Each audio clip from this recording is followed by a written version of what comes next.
वृंदावनेश्वरी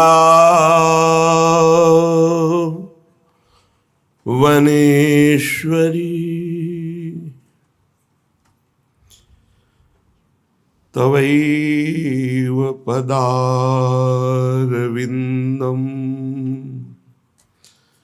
प्रेमामृतैकमकरन् रसौघपूर्णम्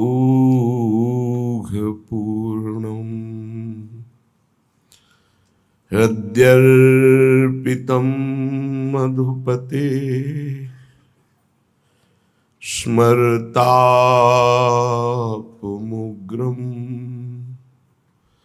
निर्वापयत् परमो शीतलमाश्रयामि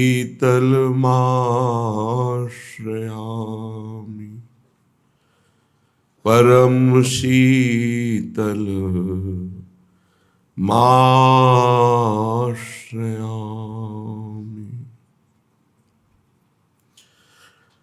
आजु देखी ब्रज सुंदरी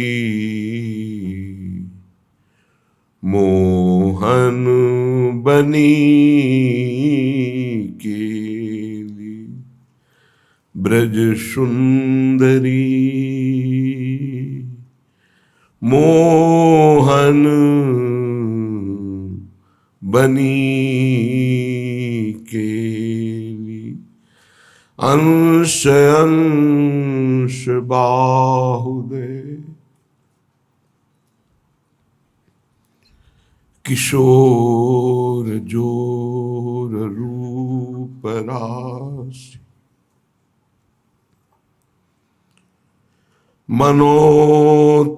मनोतमाल अरुझि रही सरस कनक बेनी मनोतमाल अरुझि रही सरस कनक बेली अंश अंश बाहुदय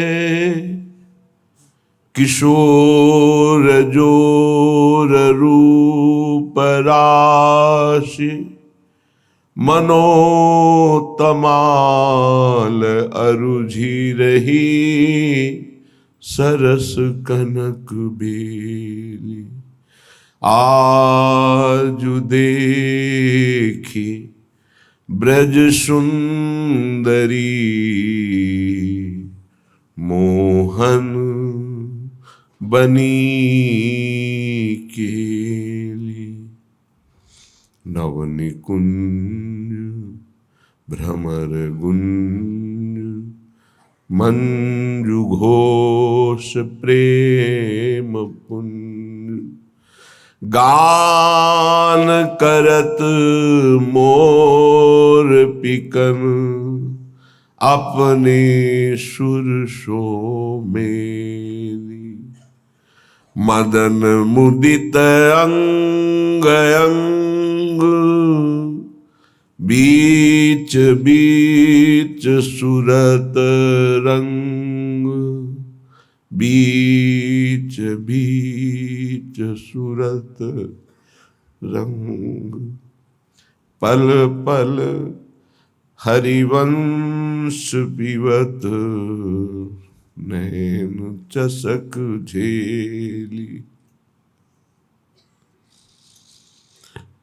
मदन मुदित अंग अंग बीच बीच सुरत रंग पल पल हरिवंश पिबत नैन चसक झेली पल पल हरिवंश पिबत नैन चसक झेली आजु देखी ब्रज सुंदरी मोहन बनी केली मोहन बनी के। उपासना में जड़ चैतन्य बुद्धि, स्त्री पुरुष बुद्धि, दुरात्मा महात्मा बुद्धि, इन सब का लय हो जाता है। उसकी दृष्टि में न कोई स्त्री है, न कोई पुरुष है, न कोई दुरात्मा है, न कोई महात्मा। एकमात्र परमात्म दृष्टि जागृत होती है। ये जागृत होती है, पहले भावना की जाती है, फिर स्थिति होती है। जैसे पार्थिव स्थिति होने पर पहले स्त्री पुरुष जड़ चैतन्य दुरात्मा महात्मा ऐसा दर्शन होगा, बाद में भगवत भाव होगा। लेकिन स्थिति होने पर केवल भगवत भाव रहता है, केवल प्रभु भाव रहता है। जब तक ये भाव नहीं रहता तब तक बहुत कच्चाई है, और उपासक को सावधानी पूर्वक अपने को परिपक्व करना है। परिपक्व अपना प्रयास और गुरु इष्ट कृपा। अपना केवल प्रयास ही है, कृपा का भरोसा नहीं तो परिपक्व अवस्था नहीं प्राप्त हो सकती। और आप वाणी से केवल कृपा शब्द का उच्चारण करते हैं और आप प्रयास बिल्कुल नहीं कर रहे, पुरुषार्थ नहीं कर रहे, मनमानी आचरण कर रहे हैं, तो स्थिति नहीं प्राप्त हो सकती। स्थिति प्राप्त होती अपना संपूर्ण पुरुषार्थ लगा दे और भगवत कृपा का, गुरु कृपा का भरोसा, तो स्थिति निश्चित प्राप्त हो जाती है। और यही स्थिति जीवन मुक्त करती है। और जीवन मुक्त महापुरुष ही प्रियालाल के प्रेम का रसास्वादन करता है। जब तक देह भाव पुष्ट है तब तक प्रेम का प्रादुर्भाव नहीं होता। जैसे जैसे देह भाव गलित होता है वैसे वैसे प्रेम प्रतिक्षण वर्धमान होता रहता है, बढ़ता रहता है। प्रेम अगाध समुद्र है, इसलिए कभी इसमें पूर्णता नहीं होती कि अब पूर्ण प्रेम आ गया। कभी प्रेमी को ऐसा अनुभव नहीं होता कि मैं प्रेमी हूं या मेरे में प्रेम है या पूर्णता है, नहीं। हर समय एक विचित्र कोटि की चाह उत्पन्न होती है। यद्यपि जिनकी चाह है वो मिले हुए हैं, फिर भी वो इतनी प्यास है कि वो चाह बढ़ती ही रहती। चाह बढ़े दिन रैन, रात दिन चाह बढ़ती है। यद्यपि तन मन के बिछुरे नहीं, न शरीर से दूर है न मन से दूर है, पर चाह बढ़े दिन रैन। कबहु संजोग न मानहि, देखें भरी भरी नैन। हर समय नेत्र भर के रूप रस का पान करते हैं, पर ऐसा लगता है मानो कभी देखा ही नहीं। ऐसी प्रेम की महामहिम वृत्ति जब उपासक के हृदय में जागृत होती है, ये है मोक्ष सुख भी कड़ुआ कर देने वाला सुख। मानो देह में जो मृत्यु लोक का सुख है तो बड़ा घृणित सुख है। इससे उच्च कोटि का सुख देवलोक में है। देवलोक से भी तपलोक, महरलोक, जनलोक, फिर सबसे ज्यादा महान सुख ब्रह्मलोक में है। लेकिन ये जितने सुख हैं सब मायाकृत हैं। जो दास को सुख मिलता है वो ब्रह्मा जी को भी सुख ब्रह्म पद में नहीं मिला, भगवत दासत्व। फिर जो सखाओं को सुख मिला उसकी तो महिमा ही क्या। जो वात्सल्य भाव से प्रभु को दुलार करते हैं उनके हृदय को क्या कहना। जो कांता भाव से प्रभु से प्यार करते हैं उनको कौन उपमा दे किसी से, क्योंकि वो अद्वितीय हैं। जो कांत श्री कृष्ण को मानकर आठों पहर उनमें चित्त को श्रृंगार भाव से जोड़ते हैं। और ये तो महामाधुर्य रस वृंदावन नित्य विहार, यहां जब चित्त स्पर्श करता है तो मोक्ष कड़ुआ लगने लगता है। मोक्ष सुख भी थुत्कीकृत हो जाता है। जैसे कड़ुआ हम स्वीकार नहीं कर सकते, थूक देते हैं। ऐसा श्रीपाद प्रबोधानंद जी ने कई बार वर्णन किया। महाप्रभु हरिवंश चंद्र जो भी कहते हैं विभेम कैवल्यता, ये तो भयावह है मोक्ष पद, भय लगता है इससे। श्री रूप जी ने कहा कि ये तो पिशाचिनी है, जब तक ये भुक्ति मुक्ति पिशाचिनी लगी रहेगी तब तक प्रेम नहीं प्रकट होता है। भोगों को भोगने की इच्छा रूपी पिशाचिनी या मुक्त हो जाने की पिशाचिनी। ऐसा महापुरुषों ने जब प्रिया प्रीतम के प्रेम रंग रस का रसास्वादन किया तो मोक्ष मुक्ति पिशाचिनी लगने लगी, भयावह लगने लगी, कड़वी लगने लगी, थुतकी कृत्य हो गई। फिर और कौन सा सुख बचा? सर्वश्रेष्ठ महासुख आत्म सुख जीवन मुक्त महापुरुषों को प्राप्त होता है। लेकिन प्रेम सुख के आगे ये सब सुख फीके हो जाते हैं। इन्हीं बिलोकत अति अनुरागा, बरबस ब्रह्म सुख ही मन त्यागा। ब्रह्म सुख का भी त्याग करके मन प्रभु की रूप रसासों का, रूप का आनंद प्राप्त करने के लिए विकल हो गया। जनक जी महाराज का और ज्ञानियों की और ब्रह्मबोध संपन्न महापुरुषों की तो अलग वृत्ति रही। ये तो बड़े बड़े ज्ञानियों की गुरु है। इसलिए श्रीपाद कह रहे कि तिक्ति भूता विमुक्तिर विषम निरय वदभाति सर्वेन्द्रियार्थाः सर्वे भोगा भवन्ति प्रबल गरल वन्युद्भट ज्वालकल्पाः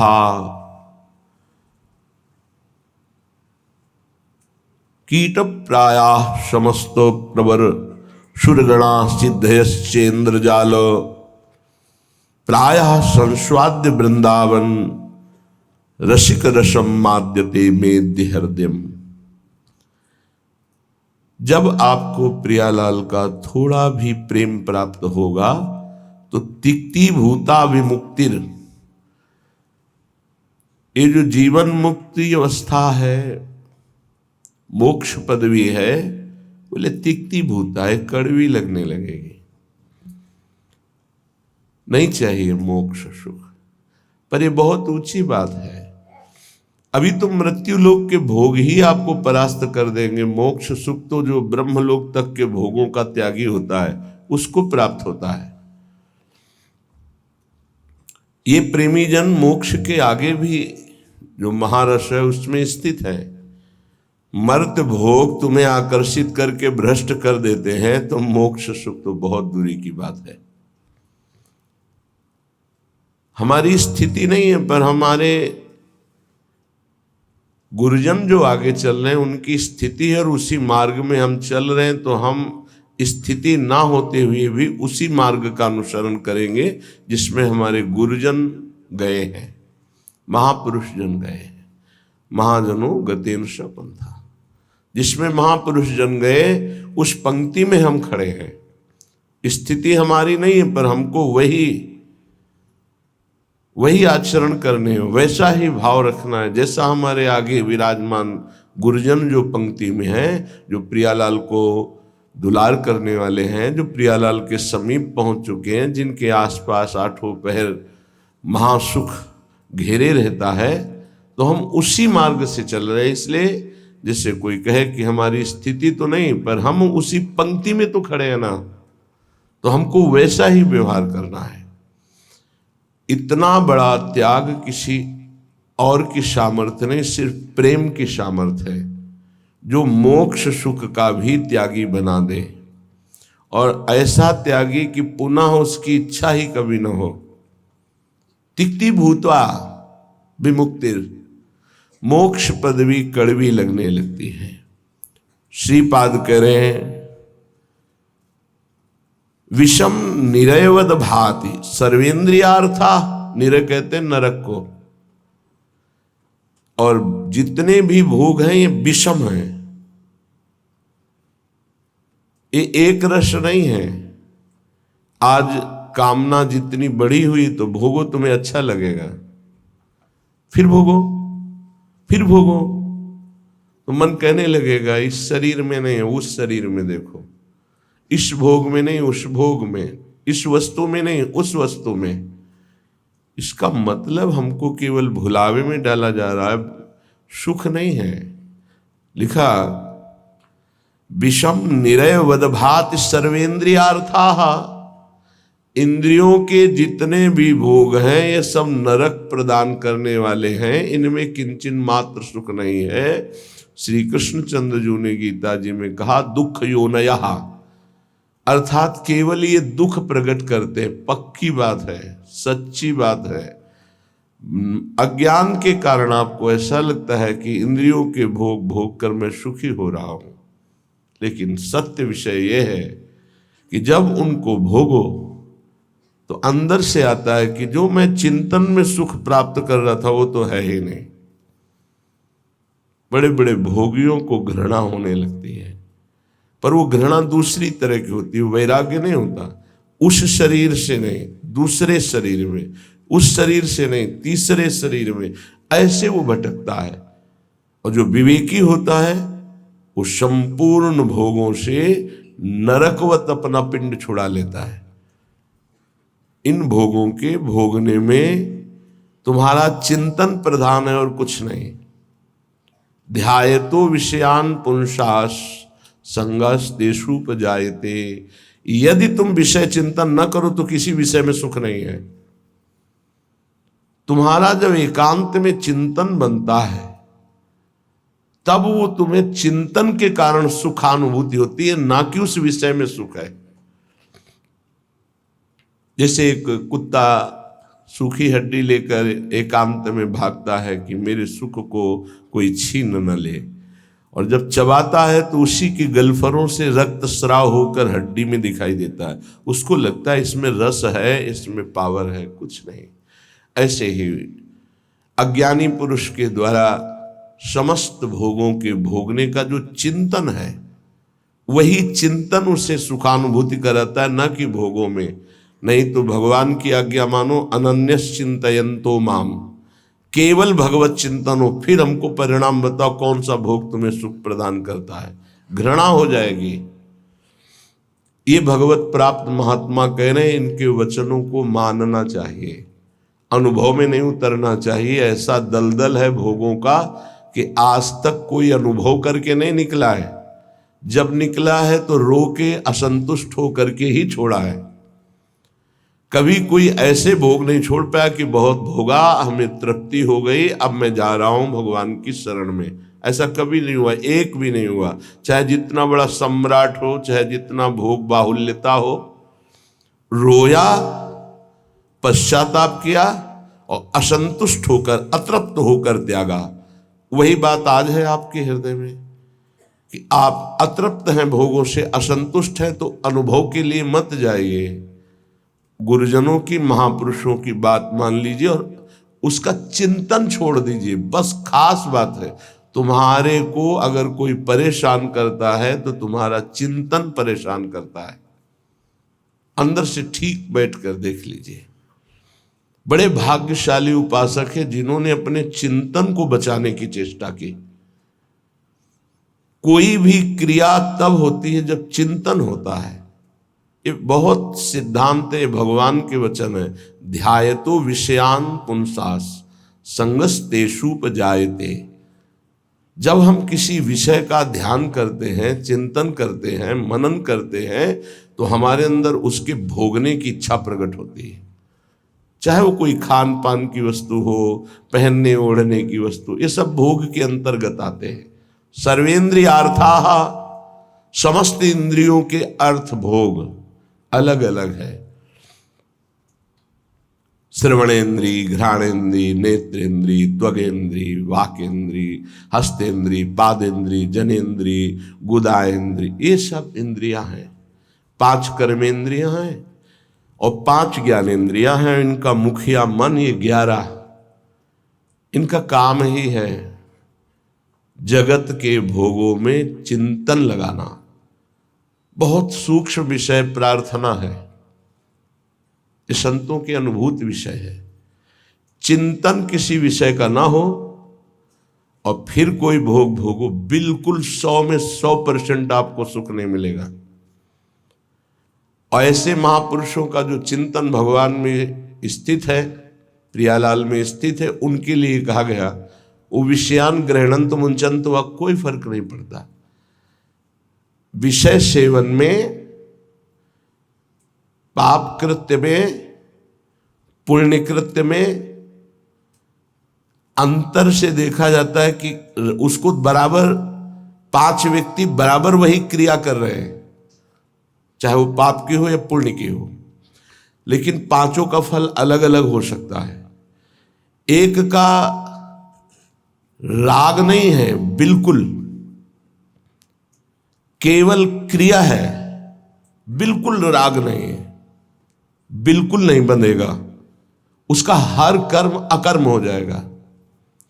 एक है बहुत कम राग है, उसको बहुत कम फंसाओ उसको होगा। एक है संपूर्ण राग चित्त में है, उसको पूरी आसक्ति उसकी दुर्गति करा देगी। अंतर से तुम कितना चिंतन करके उस भोग को स्वीकार किए हो, बस खास बातें हैं। इसीलिए भगवत प्राप्ति के मार्ग में चाहे जो विषय हो, यदि वो बहुत प्रिय लग रहा है और उसका हमारा चिंतन बना है, तो उसे हमें सेवन नहीं करना चाहिए, चाहे वो कितना सतोगुणी भोग क्यों न हो, क्योंकि हमारा चिंतन बना है। और अगर हम भोगेंगे तो चिंतन पुष्ट हो जाएगा, और बार बार चिंतन होगा तो हमारे चिंतन में विघ्न पड़ेगा। इसलिए जिस वस्तु का चिंतन हो कि आज तो अमुक चीज खानी है, अमुक चीज देखनी है, अमुक चीज भोगनी है, उसका बहुत सरलता पूर्वक यदि माया ने सानिध्य दे दिया है तो भी ना भोगा जाए।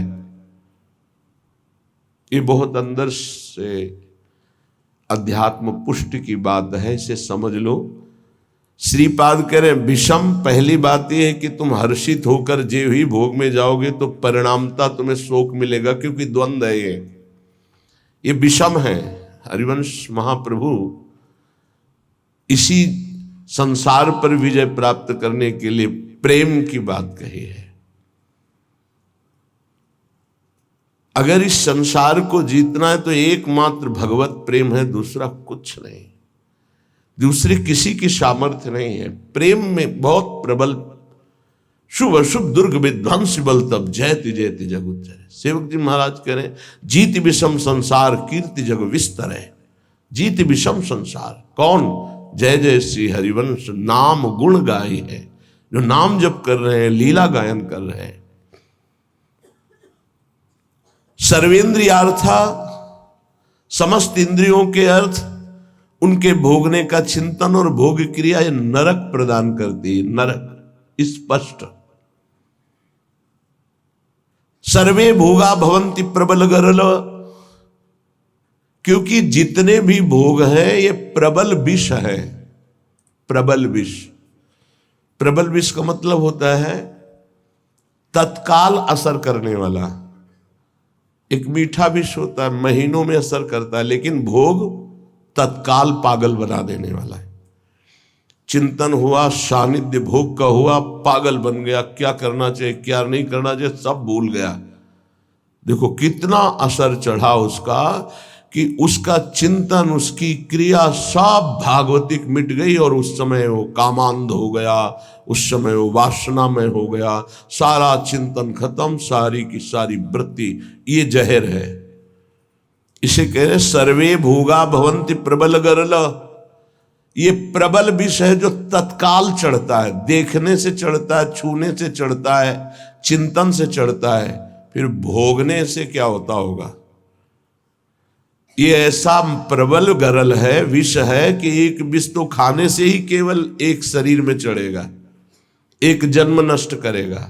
लेकिन ये भोग कह रहे सर्वे भोगा भवंती प्रबल गरला, ये इतना बड़ा विष है कि देखने से चढ़ जाता है, सुनने से चढ़ जाता है, चिंतन से चढ़ जाता है, फिर भोगने से क्या दुर्गति होगी। इसलिए कहा निरवय वदभाति सर्वेंद्रियार्था, जो इंद्रियों के भोगों का चिंतन करके उनको भोग कर सुखानुभूति करते उनको नरक की प्राप्ति होती। भगवान ने भी कहा त्रिविधम नरकश्चेदम द्वारम नाशन मात्मनः कामः क्रोधा तथा लोभा तस्मादेत्रेम त्यजेत। ये तीनों नरक के द्वार हैं, काम क्रोध लोभ, ये निश्चित नरक प्रदान करते हैं। वन्युद्भट ज्वाल कल्पाहा, और ये भोग क्या करते हैं, हृदय को जलाते हैं, अग्नि जैसे जला करके त्वगेंद्री को, शरीर को कष्ट देती है। लेकिन ये कारण शरीर तक प्रभाव डालते हैं भोग, स्वभाव, अंतःकरण, इंद्रियां और स्थूल शरीर भी। इस तीनों शरीरों पर विष का प्रभाव पड़े, ऐसा विष की रचना आज तक नहीं हुई प्रकृति में।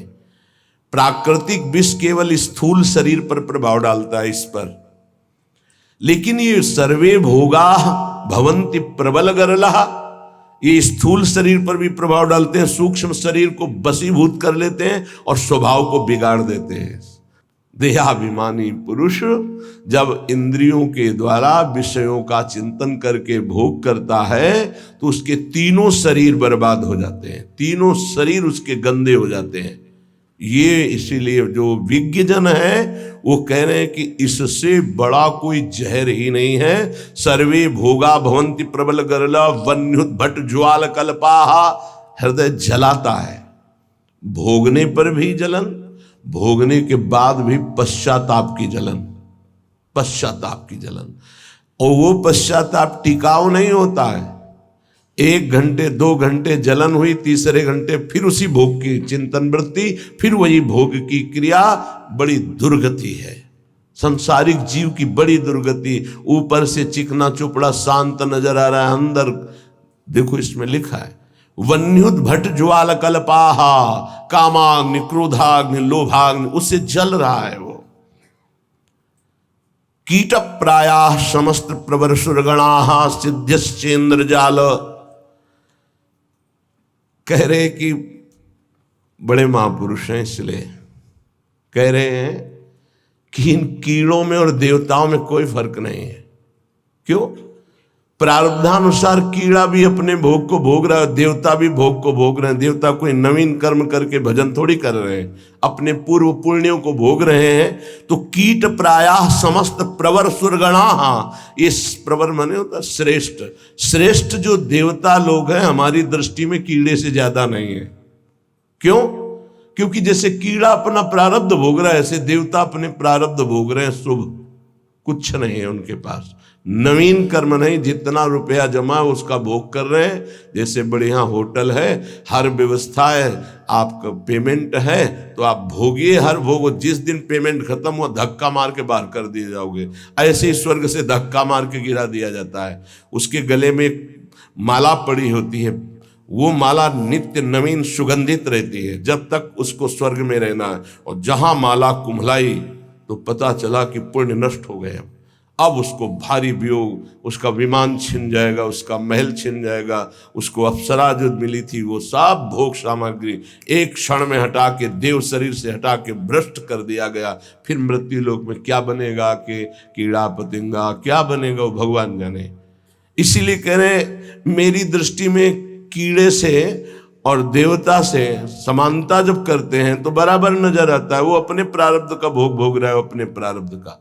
तो बोले मनुष्य का उदाहरण क्यों? मनुष्य श्रेष्ठ है देवताओं से। क्यों? क्योंकि वो राधा राधा कृष्ण कृष्ण जप करके वो भगवत प्राप्ति कर सकता है, देवता नहीं कर सकते। कीट प्रायाः समस्त प्रवर सुरगणाः सिद्ध्यश्चेन्द्र जाल। अब कह रहे ये जो अष्ट सिद्धियां और भी 28 सिद्धियां और भी अन्य छोटी सिद्धियां, बोले ये इंद्रजाल है, कोई भगवदानंद नहीं है। इंद्रजाल माने होता है जो है नहीं पर दिखाया जा रहा है, माया का, जादू का एक नया तमाशा। सिद्धियां क्या है? माया का एक नया तमाशा। अगर उनको और क्या तमाशा, यही है अभी यहां है और इसी समय कहीं और है। जब दोनों अरे बड़े तो सिद्ध पुरुष हैं, अभी तो यहां हमारे सामने, तो बोले ठीक इसी समय हमारे पास भी थे, बोले बड़े सिद्ध पुरुष हैं। ये क्या है? कोई खास बात थोड़ी है। अष्ट सिद्धियां सिद्ध्यश्चेन्द्र जाल, ये इंद्रजाल माया जादू का तमाशा है। यह है प्रेम की प्राप्ति के लिए जो हमें विकलता चाहिए, वो यहां कहीं नहीं टिकना। प्रायः संस्वाद्य वृंदावन रसिक रसम माद्यते मेद्य हृदयम।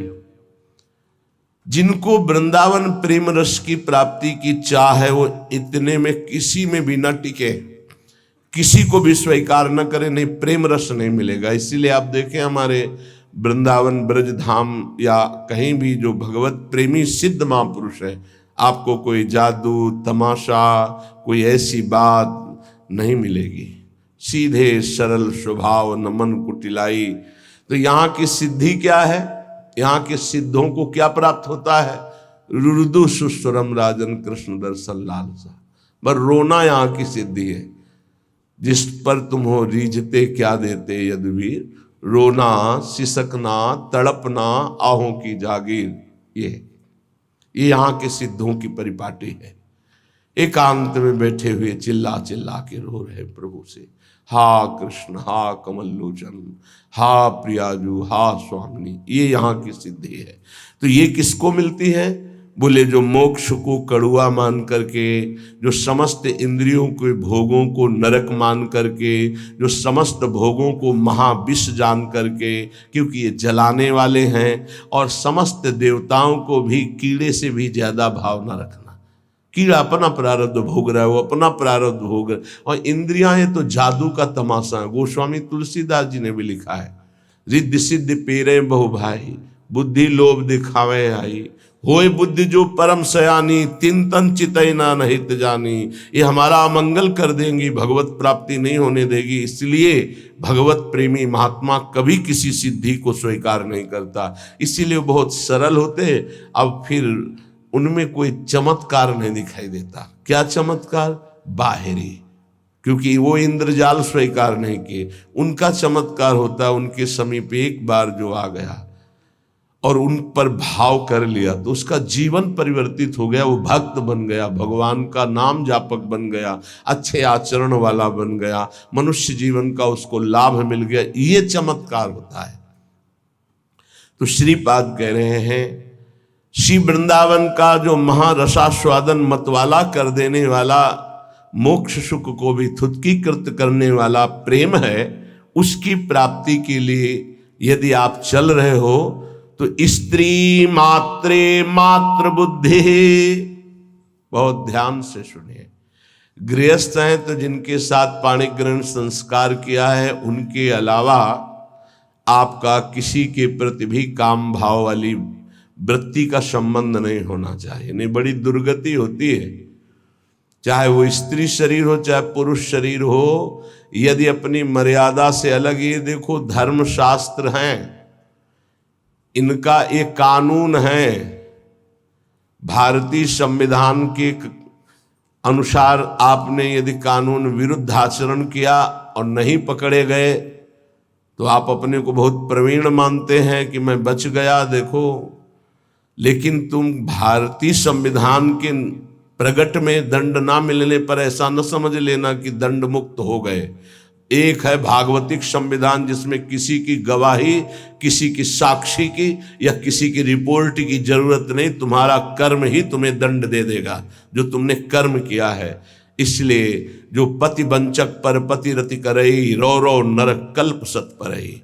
जो स्त्री अपने पति की वंचना करके दूसरे पुरुषों के साथ सहवास करती है, बहुत समय तक वो रो रो नरक को प्राप्त होती। ऐसे जो पुरुष पाणी ग्रहण करके अपनी पत्नी को धोखा देकर दूसरी स्त्री के साथ सहवास करता है, ऐसी उसकी दुर्गति होती है। और जो भगवत मार्ग में चलने वाले उपासक हैं, चाहे गृहस्थ हो चाहे विरक्त, समस्त संसार की जितनी भी स्त्री शरीरधारी हैं, उन सब के प्रति पूज्य बुद्धि, भगवत बुद्धि, दैवी बुद्धि, मातृ बुद्धि, ऐसा कहा गया है। जिनसे पाणी ग्रहण किया उनकी बात अलग, गृहस्थी में बका सबके प्रति भगवत बुद्धि, सबके प्रति। ऐसे विरक्त भाव में गोस्वामी जी इसी की टीका करते हैं। स्त्री मात्रे मातृ बुद्धि के लिए जननी सम जानहि पर नारी, धन पराये विषते विष भारी, जिन्हीं राम तुम प्राण प्यारे, तिनके मन शुभ सदन तुम्हारे। जो आपको प्राणों से भी अधिक प्यार करते हैं, उनका मन आपका निरंतर निवास स्थान है। हे रघुनाथ जी, वाल्मीकि जी कह रहे, जो सदैव माताओं बहनों की तरफ दृष्टि केवल पूज्य बुद्धि से जाती है। ये जननी है, हम इन्हीं से पैदा हुए हैं। इन्हीं माताओं के गर्भ में बड़े बड़े महात्मा, बड़े बड़े राष्ट्र भक्त प्रकट हुए। ये दैवी शक्ति है। इनका जो अपमान करता है, निरादर करता है, नष्ट हो जाता है।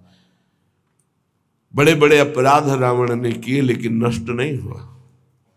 लेकिन जब दैवी शक्ति का अपमान किया तो भस्म हो गई सोने की लंका, और रहा न को कुल रोवनिहारा। बड़ी उद्दंडता करता था दुर्योधन, लेकिन बड़े बड़े महात्माओं की कृपा बनी रही उसके ऊपर। पर जो उसने देवी का अपमान किया, सभा में निर्वस्त्र करने का आदेश, उसी समय सारे सुकृत नष्ट हो गए और हर महात्मा की कृपा हट गई और नष्ट, पूरा कुल का कुल नष्ट हो गया। जिनके घरों में माताओं बहनों को सताया जाता है, कष्ट दिया जाता है, वो कभी स्त्री संपन्न घर नहीं हो सकते। और जो माताएं बहनें धर्म भ्रष्ट आचरण करती हैं, वो कभी सुखी नहीं रह सकती, दुर्गति को प्राप्त होंगी। ये धर्म है। ये हमारा देश धर्म प्रधान देश है।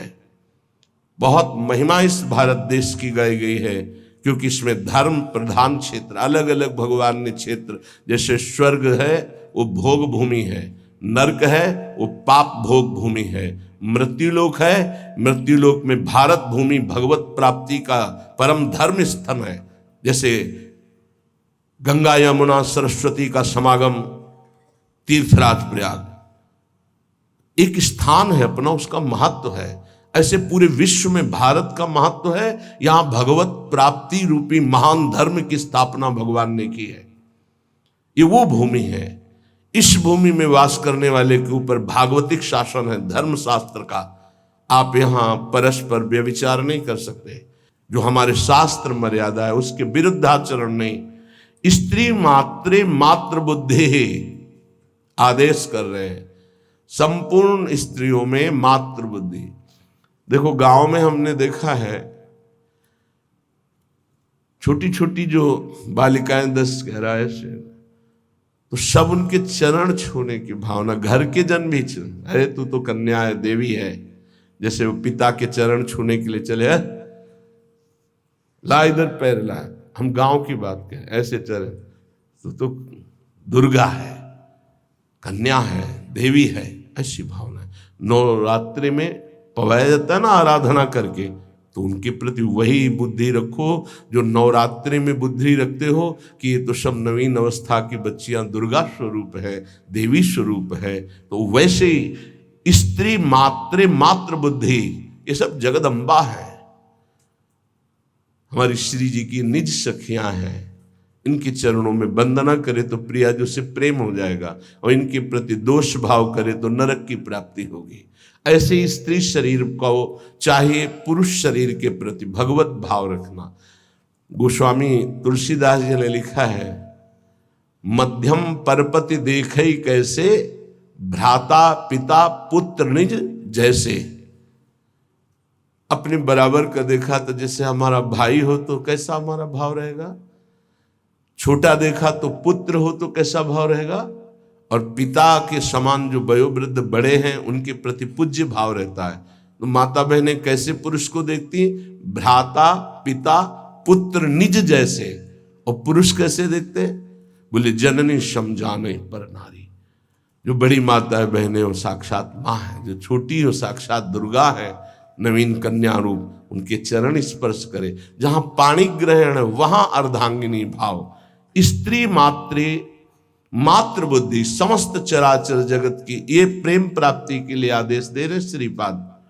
स्थिर चर निखिल प्राणी प्राणीश उपास्य बुद्धि, चाहे जड़ हो चाहे चैतन्य हो, उसमें गौर से देखो राधा वल्लभ लाल जी की भावना करते हुए। तो राधा वल्लभ लाल जी दिखा देंगे, कह रहे स्थिर चर निखिल प्राण उपास्य बुद्धि, ये क्रूरापि पापिनो न च सताम संभाष्य दृश्याश्च ये सर्वान वस्तुतया निरीक्ष परम स्वाराध्य बुद्धिर्मम, मेरे आराध्य देव चर चर में विराजमान है। बाह्या से सार्थ लाभेश्वपि, कह रहे कि सांसारिक जितने भी लाभ हैं ये सब धोखे के हैं। समझना है, केवल समझना है, कर्तव्य पालन करना है, पर यह समझना है कि ये कोई लाभ नहीं है, धोखे का लाभ है। 1 अरब रुपया बैंक में जमा है आपके पास, बढ़िया मकान बना है, पूरे जीवन भर मेहनत की, खूब छल कपट जैसे भी बना, सब व्यवस्था कर ली, अब मरने का समय आ रहा है। अब वो कब आएगा ये तो पता नहीं, किसी का कभी भी आ सकता है, जवानी में आ सकता है, बुढ़ापे में आ सकता है, बाल्यावस्था में। यहां जो कह रहे हैं कि बाह्या से सार्थ लाभेश्वपि, जितने भी सांसारिक लाभ है वो सब बेकार हैं, बाह्य हैं। कैसे बेकार हैं? हमारे तो इतने बैंक में जमा है, इतने मित्र हैं, इतनी फैक्ट्री, ये ठीक है। फाइनल में आओ, अब आपका शरीर छूटने वाला है, अब आपके पास क्या जाएगा? हुआ ना सब बेकार। तो क्या करें? ना कुछ करें? नहीं, अपने कर्तव्य का पालन करो धर्म पूर्वक। धर्म पूर्वक किया हुआ कर्तव्य तुम्हारी रक्षा करेगा, तुमसे पापाचरण नहीं होने पाएंगे, तुम्हें बचा लेगा। और नाम जप करोगे ये धन तुम्हारे साथ जाएगा। हृदय मुखम्लानि क्रुद्धानि बुद्धि, कभी भी इन भोगों की हानि हो जाने पर मुख म्लान करके उदास निराश मत हो, क्योंकि ये कोई लाभ नहीं था जिसे तुम हानि मान रहे हो कि वो वस्तु नष्ट हो गई, धन नष्ट हो गया, हमें तो सबने छोड़ दिया, हमारा तो उपहास करते। कुछ नहीं, ये लाभ ही नहीं था। यदि नाम जप कर रहे हो तो भगवान तुम्हारे हैं, तो तुम्हें शोक कैसे आ सकता है? ना, यहां मना कर रहे, हृदय मुख म्लानि निकृद्धा निबुद्धि, ऐ बुद्धिहीन, किसी भी हानि में तो उदास मत हो। ये कोई हानि है? तो बोले हानि फिर किसे कहते हैं? बोले हानि हरिवंश के नाम अंतर परे। अगर आप राधा राधा जप रहे हो, कृष्ण कृष्ण जप रहे हो, श्री हरिवंश राधा वल्लभ श्री हरिवंश, कोई भी हानि हो गई, उदास होने की जरूरत नहीं है। मेरे स्वामी ने 1 सेकेंड में पलक झपकते अनंत ब्रह्मांड रच दिए। वो जब जैसा चाहेंगे कर देंगे, जोई जोई प्यारो करे सोई मोई भावे, मुझे निराश या मुख म्लान करने की जरूरत नहीं। देह स्त्री वित्र पुत्रादिषु नहीं, बहुत पवित्र बात करे। देह तुम्हारी और स्त्री और पुत्र और वित्त अर्थात धन पुत्र स्त्री शरीर ये तुम्हारा न, ये नहीं है तुम्हारा, नहीं। कैसे नहीं है? तो सब फाइनल में आओ, ये शरीर जाएगा तुम्हारे साथ? नहीं। पत्नी नहीं, पुत्र नहीं, बैंक बैलेंस नहीं। तो कहने देह स्त्री वित्त पुत्र आदेश नहीं। इसलिए मम धीर मित्र बुद्धि, अपनी बुद्धि को बचाओ, इनसे ममता ना होने पावे, इनमें भगवत भाव करो। स्वशत्रुष पीड़ायाम समन्तात, कोई कितनी भी पीड़ा दे उससे दुश्मनी ना होने पावे। क्यों? क्योंकि मुझे भगवत प्राप्ति करनी है ना, और भगवत प्राप्ति उसी को होती विश्व में जिसका एक भी दुश्मन नहीं होता। ध्यान दो, ये जन्म बहुत दुर्लभ है। कितना एक एक बात को एकदम अलग अलग करके बता रहे हैं। तुम्हारे पास धन है, स्त्री है, पुत्र है, मकान है, बड़े मित्र हैं, फाइनल में तुम्हारे पास कुछ नहीं है। राधा राधा नाम जप करो, है, अब तुम्हारे पास है, नाम जप है। साधु संग, हाँ ये तुम्हारे पास है। वाणी गायन, हाँ ये ठीक है। दूसरों की परोपकार भरी सेवा, हाँ है तुम्हारे पास संपत्ति है, ये जाएगी आपके साथ। मम धी माने बुद्धि, मम माने मेरा। इनको कभी मेरे भाव से स्वीकार मत करो कि मेरी पत्नी, मेरा पुत्र, मेरा धन, मेरा मकान। तुम्हारा शरीर भी तुम्हारा नहीं है, ये छूट जाएंगे यही, तो क्या भाव करें इनसे? भगवत भाव। इनमें जो पावर है वो सब में भगवान बैठे हैं, ऐसा भाव करोगे तो ये भाव तुम्हारा उद्धार कर देगा, संसार में फंसने नहीं देगा। और स्वशत्रुष पीड़ायाम समन्तात, शत्रु भाव रखकर कोई हमसे कितनी भी हमें पीड़ा दे, हमको उससे शत्रु भाव नहीं होने देना, क्योंकि मुझे भगवत प्राप्ति करनी है। अगर एक से भी शत्रु भाव हो गया तो भगवत प्राप्ति में बाधा पड़ जाएगी, ये पक्की बात हो। अगर कोई तुमसे दुश्मनी करता है, यद्यपि बहुत कठिन है कि वो सामने से कटु वचन बोले, हम हाथ जोड़ के निकलना पड़ेगा, क्योंकि तुम्हें महान पद में जाना है, तो हाथ जोड़ना पड़ेगा तुम्हें। देखो यहाँ भी किसी पद में अगर जाना होता है तो हाथ जोड़ने पड़ते हैं, नहीं पड़ते? गांव का प्रधान बनना है ना, तो पूरे गांव के घरों में जाते हैं। वैसे तो कभी राम कृष्ण हरि नहीं बोलते, पर वैसे जब वोट का समय आता है तो भैया राम ऐसे हाथ जोड़ते ना। फिर और बड़े बड़े पद, और ये तो परम पद है, इसमें पूरे विश्व का वोट चाहिए। हरिवंश नाम लीन जे अजात शत्रुते सदा, प्रपंच दंभ आदि दे तहां कछु न पेखे। सेवक जी महाराज कह रहे हैं, अगर भगवत प्राप्ति करनी है तो पूरे विश्व में कोई भी एक शत्रु नहीं, शत्रु पैदा ही नहीं हुआ। अजात शत्रु भक्त होता है, उसका शत्रु ही नहीं, तो क्या उसकी दुश्मनी या कोई उससे द्वेष नहीं करता, कोई उसको गाली नहीं देता, कोई अपमान नहीं करता? नहीं होता, रोज होता है। पर उनमें भगवत भाव किया जाता, मेरे प्रभु क्यों वो तो ऐसी बात कर रहा है, ऐसी चेष्टा कर रहा है, ऐसे ऐसे नहीं। 100 रूप में प्रभु आकर के, सैकड़ों रूप में प्रणाम करके सम्मान बढ़ा रहे, तो 2-4 रूप में आकर उसका बैलेंस ठीक कर रहे हैं। बड़े कृपालु हैं। अगर आपको गुस्सा आ गया तो आपने प्रणाम का भोग स्वीकार किया है, तो फिर आपका परमार्थ रुक जाएगा। क्या बात है, कितना सुंदर भजन है, कितना इनका यश है, कितनी कीर्ति। एक तो ये हुआ, और दूसरा ये हुआ गाली गलौज अपमान, ऐसी मुद्राएं जो क्रोध भरी, जो द्वेष भरी। तो ये ना जाए कि गाली गलौज करने लगे, लड़ने लगे, आपका परमार्थ रुक जाएगा। वो चाहते ही हैं माया के पार्षद कि आप थोड़ा बोलिए, आप थोड़ा लड़िए उनसे। नहीं लड़ना, क्या करना है? और हाथ जोड़ के सर झुका के निकलना है। कल कुछ प्रेमी जन आए हुए थे संत भीष्म, तो उन्होंने कहा कि यदि हमारे गुरु को कोई निंदा करता है तो फिर हम उसके साथ क्या व्यवहार करें? आप कहते हैं सब में भगवत भाव करो, क्या उसमें भी भगवत भाव करें? तो देखो ईमानदारी से देखो, तो क्या उसमें भगवान नहीं है क्या? आप ना तो नहीं कर सकते ना। जब सर्वम खलमिदम ब्रह्म, जब वासुदेवा सर्वम, तो उसमें भी तो है। हमको क्या करना है? पहले उसमें भगवत भाव करना, अपने को सोचना है कि मेरी गुरु निष्ठा की यहाँ परीक्षा ली जा रही, मेरे गुरुदेव की अवहेलना और निंदात्मक वचन बोल करके भगवान मेरी गुरु निष्ठा की परीक्षा ले रहे हैं। जैसे पार्वती जी के पास सप्तऋषियों को भेजा था, ऐसे मेरे पास इस निंदक को भेजा है। तो निंदक को प्रणाम किया और दूरी बना लिया, और अंदर से प्रसन्न रहे कि हे गुरुदेव, आपकी निष्ठा में कोई फर्क नहीं पड़ेगा, आप परीक्षा लेके देख लो। वो गुरुदेव का भेजा हुआ परीक्षक है हमारा, वो गुरुदेव का निंदक नहीं है। जैसे सप्तऋषियों को महादेव जी ने भेजा पार्वती जी के पास, अरे मुंडों की माला धारण करते हैं, चिता की भस्म लगाते हो, इसके लिए तुम तपस्या कर रहे हो? ना उनके घर है ना द्वार है, बरगद के पेड़ के नीचे रहते हैं, अरे उदासीन रहते हैं। ऐसे दूल्हे की क्या जरूरत? दूल्हा दिलाए हम वैकुंठनाथ, जहाँ बड़े बड़े पार्षद भगवान की सेवा में लगे हुए लक्ष्मी जी चरण चाप रही।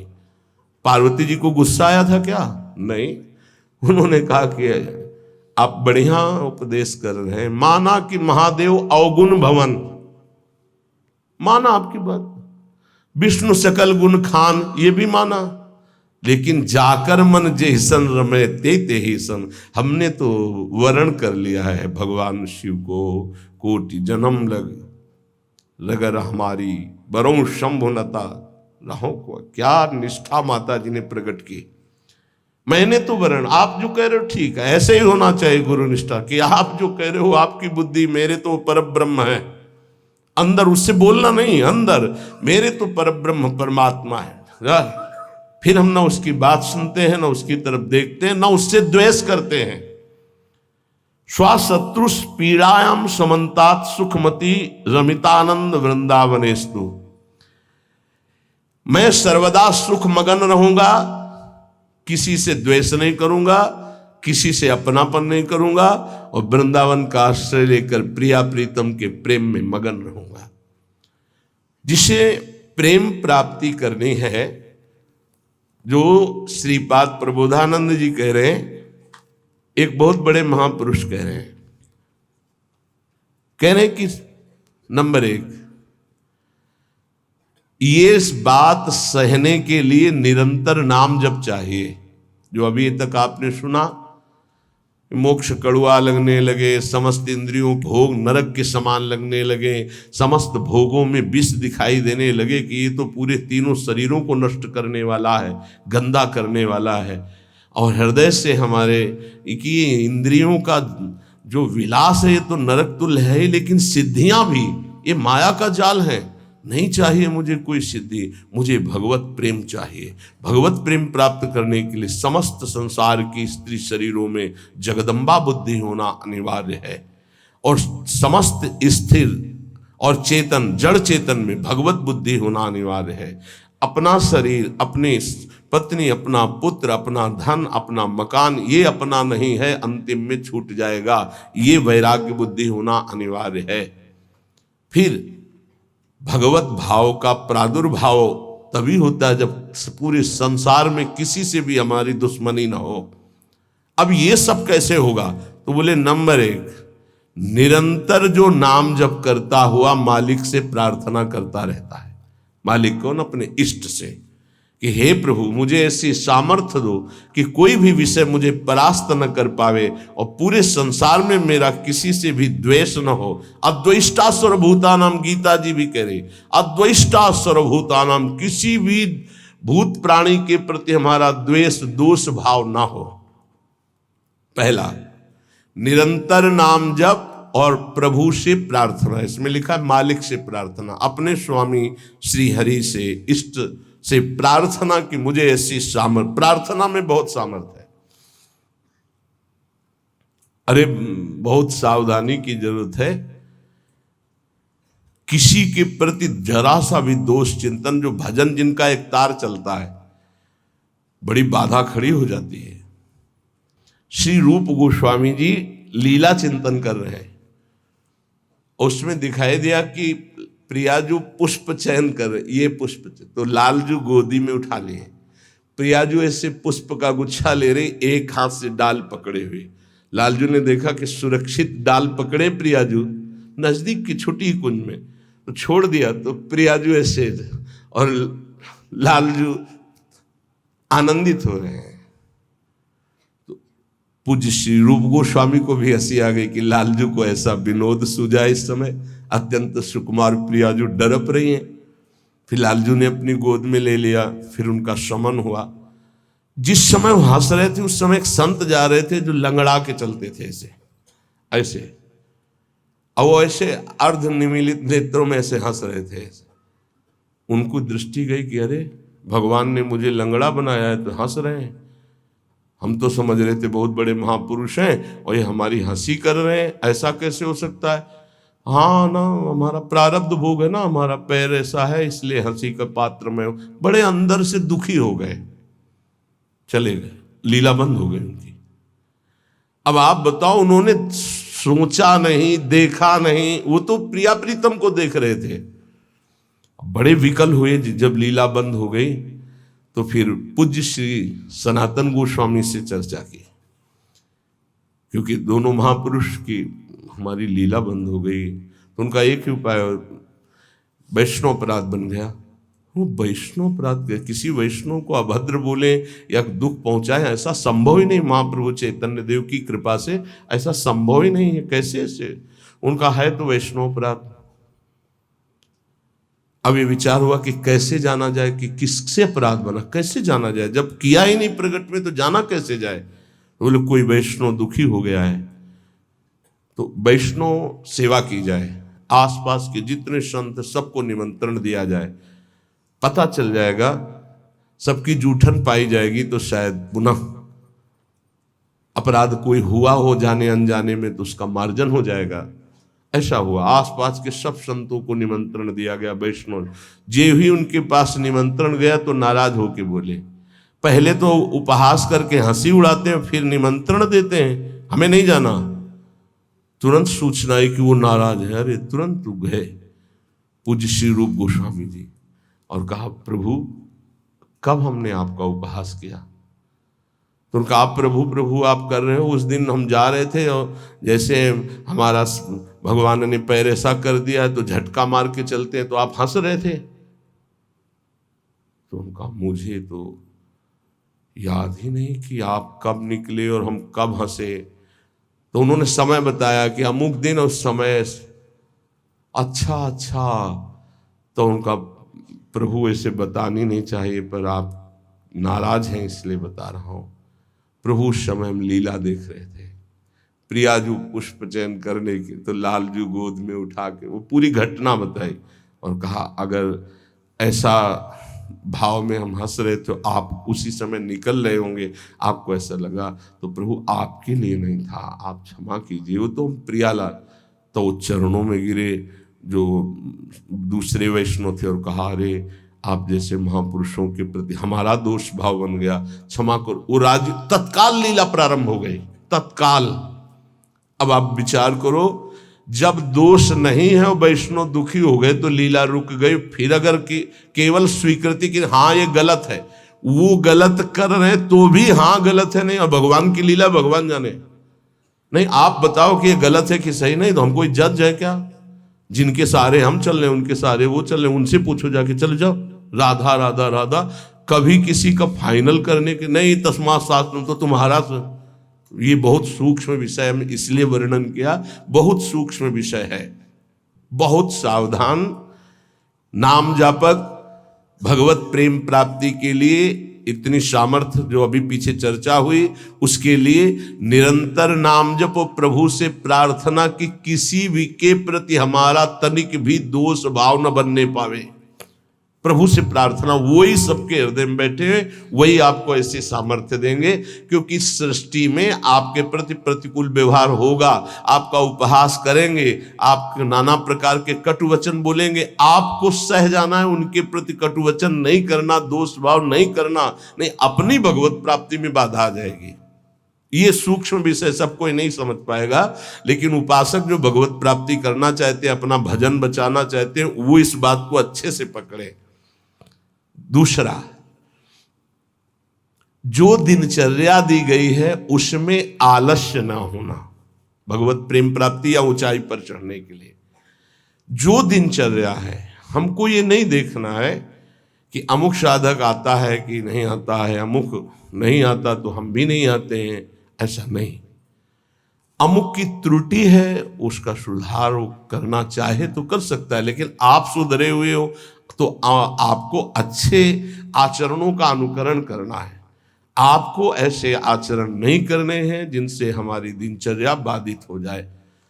एक चीज और ध्यान रखना है, इसको बहुत विस्तृत रूप से समझा इसलिए रहे कि एक दिनचर्या है जिसके पास सेवा नहीं, गुरु सेवा, और एक दिनचर्या है जो गुरुजनों की सेवा में रहते हैं। उनसे हो सकता है जो भागवतिक दिनचर्या का आदेश दिया गया है वो ना हो, तो उनको असंतुष्ट नहीं होना, क्योंकि वो गुरु सेवा में है। सारी दिनचर्या का फल जो है वो गुरु प्रसन्नता है। तो अगर वो गुरु सेवा में, जैसे हमारी श्री जी की भोग सेवा में है, अब प्रातः बाल भोग से लेकर के शयन तक कितने भोग श्री जी को लगते हैं, अब उनमें उनको हो कि हमारी दिनचर्या तो नहीं। अब जैसे जो और हैं सेवा में है बहुत से, कोई किसी सेवा में कोई किसी सेवा में, अब उनकी दिनचर्या वो माला लेके नहीं बैठेंगे, थोड़ी थोड़ी देर में जो दिनचर्याएं हैं, जो सेवाएं हैं, तो उनको इस बात का पश्चाताप नहीं करना कि मेरी दिनचर्या नहीं चल रही। वो तुम्हारी दिनचर्या गुरु प्रसन्नता के अंतर्गत है, उसमें नहीं सोच, और ये नहीं सोचना कि अब हम सेवा कर रहे हैं तो हमारा वो भजन तो हो नहीं रहा जो दूसरे माला से कर रहे हैं, तो पता नहीं मेरी गति क्या होगी, ये नहीं सोच। गुरु सेवा का एक प्रताप है, ये भी ध्यान रखना। जैसे मान लो कोई शरीर के वस्त्र धो रहा है, कोई ऐसी सेवाएं कर रहा है, वो नाना प्रकार की सेवाएं हैं जिनमें उनको समय ही नहीं मिल रहा कि वो बैठ करके पद गायन करे, वो 11 माला 41 माला वो संख्या पूरी करे। अच्छा, सेवाओं में लगा है तो उसका मन लगा है। अब उसका मन कहाँ लगा है? ये वस्त्र गुरु जी का है, ये गुरु जी के लिए जल है, ये उसका चिंतन हो रहा। ध्यान मूलम गुरु मूर्ति, पूजा मूलम गुरु पदम, मंत्र मूलम गुरु वाक्य, मोक्ष मूलम गुरु कृपा। क्योंकि कई साधक ऐसे हैं जो फिर उनको पश्चाताप होगा कि दिनचर्या में बाधा पड़ रही हमारी, तो दिनचर्या की चर्चा हुई थी। नहीं, जिनको सेवा मिली हुई है उन। एक बार भगवान शंकराचार्य जी से कई शिष्यों ने कहा कि एक ये ब्रह्म सूत्र है, इसकी व्याख्या सुनना चाहते हैं। तो उनकी शरीर सेवा में स्नान के बाद जो वस्त्र लंगोटी आदि प्रक्षालन करना है, वो त्रोटकाचार्य जी रहते थे। तो उन्होंने कहा त्रोटक को आ जाने दिए। तो उन्होंने कहा प्रभु, वो तो कभी व्याकरण नहीं पढ़े, कभी शास्त्र, जब गायन स्वाध्याय होता है तो कभी बैठते नहीं हो, तो शरीर सेवा में ही लगे रहते। मतलब ज्ञान की चर्चा थी ना, तो शरीर को, गुरु के शरीर को वो साधारण शरीर समझ रहे थे। उनका अच्छा ऐसी बात है, आ जाने दो उसको। जब आ गए तो बोले खड़े हो, इस ब्रह्म सूत्र की व्याख्या करके बताओ। तो जो पढ़ने लिखने से नहीं आता, गुरु कृपा से आता है। तत्काल संस्कृत का प्रादुर्भाव हुआ और वैदिक सिद्धांतों का प्रवचन, सब दंग रह गए। तो उनका गुरु की लंगोटी ढोने वाले को साधारण समझते हो क्या? साधारण नहीं होता गुरु की लंगोटी धोने वाला, वस्त्र धोने वाला। असाधारण कृपा से सौभाग्य मिलता है, असाधारण कृपा से। तो जिनकी जो दिनचर्या ऐसी है कि उनको फुर्सत ही नहीं है, तो उनको कभी नहीं सोचना कि इतने बजे इतने बजे इतने, उनकी दिनचर्या है। तो ये चीजें ध्यान रखना है उपासक को। प्रमाद में हमें दिनचर्या में बाधा नहीं पहुंचानी, प्रमाद युक्त हमारी दिनचर्या नहीं होनी चाहिए। यदि गुरु सेवा, इष्ट सेवा में हमारी जो गुरु की अन्य साधकों के प्रति बताई हुई दिनचर्या, उसमें बाधा पड़ती है तो वो बाधा नहीं मानी जाएगी आपकी। दूसरा जो अभी वर्णन किया, गुरु प्रदत्त दिनचर्या में बाधा नहीं होनी चाहिए। बहुत बड़ी चीज है गुरु प्रदत्त दिनचर्या, बहुत बड़ी वस्तु है, बहुत बड़ी वस्तु। गुरु सेवा मिल गई तो लाडली जो अधीन हो गई पक्का। तीसरा, कुसंग से दूर रहना, ये बहुत जरूरी है, बहुत जरूरी है। रावण लंका में रहता था, लंका समुद्र के किनारे थी, समुद्र निर्दोष था, पर ऐसे दोषी का संग समीपता होने के कारण समुद्र को बांध लिया गया, समुद्र बांधा गया। जिसकी मर्यादा अपार है उसे मर्यादा पुरुषोत्तम ने बांध दिया। किस लिए बांधा गया था? क्योंकि रावण का पड़ोसी था। रावण का पड़ोसी होने के कारण समुद्र को बांध दिया गया। जो रही उत्तम प्रकृति का कर सकत कुसंग, चंदन विष व्यापत नहीं लपटे रहत भुजंग। अच्छा, जब कोई गलत करता है तो वो चार से थोड़ी कहता है कि मैं गलत करता हूं, नहीं, वो सही और कुबुद्धि को वो ही सही दिखाई देता है, गलत सही दिखाई देता है और वो परमार्थ से भ्रष्ट हो जाता है। इसलिए कुसंग से बहुत दूर रहना चाहिए। सत्संग और कुसंग का कैसे पहचान करोगे कि हमारा कुसंग हो रहा है, हमारा सत्संग हो रहा है या कुसंग हो रहा है, कैसे पहचान करोगे? तो संतों ने कहा है, जाके संग कुमति मति उपजय करत भजन में भंग, जिससे देह भाव पुष्ट होने लगे, भगवत भाव नष्ट होने लगे, वैराग्य भाव नष्ट होने लगे, राग पुष्ट होने लगे, भजन छूटने लगे, संसार अच्छा लगने लगे, नाम छूटने लगे और ध्यान अच्छा लगने लगे। गुरु से अश्रद्धा हो जाए, भक्ति से अश्रद्धा हो जाए, ये कुसंग का फल होता है। अच्छा, कुसंग का फल जब आपके ऊपर चढ़ेगा तो आपको नहीं लगेगा मैं कुसंग कर रहा हूं, नहीं तो ठीक हो जाओगे। सामने से महापुरुषों को लगेगा कुसंग कर रहा है, और वो जब कहते हैं तो उनको चिड़चिड़ाहट होती, मैं कहां कुसंग कर रहा हूं। नहीं नहीं, क्योंकि कुमति कभी स्वीकार नहीं करती कि मैं कुमति हूं। अगर स्वीकार कर ले तो सुमति आ जाए। कुसंग से बचना चाहिए। पहला है निरंतर नाम जप करते हुए भगवान से प्रार्थना करना कि कभी किसी के प्रति हमारा दोष दर्शन न हो, शत्रुता का भाव न हो। दूसरा, गुरु प्रदत्त दिनचर्या का पालन करना, आलस्य बिल्कुल ना आने देना। तीसरा, कुसंग से बचना। और चौथा, उन ग्रंथों से, उन प्रवचनों से, उन किस्से कहानियों से, उन चित्रों से बचना चाहिए जिनसे हमारा भगवत भाव नष्ट होता है। जैसे कल एक प्रसंग में प्रश्नकर्ता कह रहे थे कि हमको उपदेश मिला है कहीं से, बस श्वासों के आने जाने पर ध्यान दो, बस इसी से परम पद मिल जाए। यार श्वासें तो वैसे ही चल रही हैं, आने जाने के ध्यान का मतलब क्या रहा? श्वासों के आने जाने का ध्यान दो कि खाली तो नहीं जा रहे हैं। हर में राधा वल्लभ सी हरिवंश राधा राधा राधा।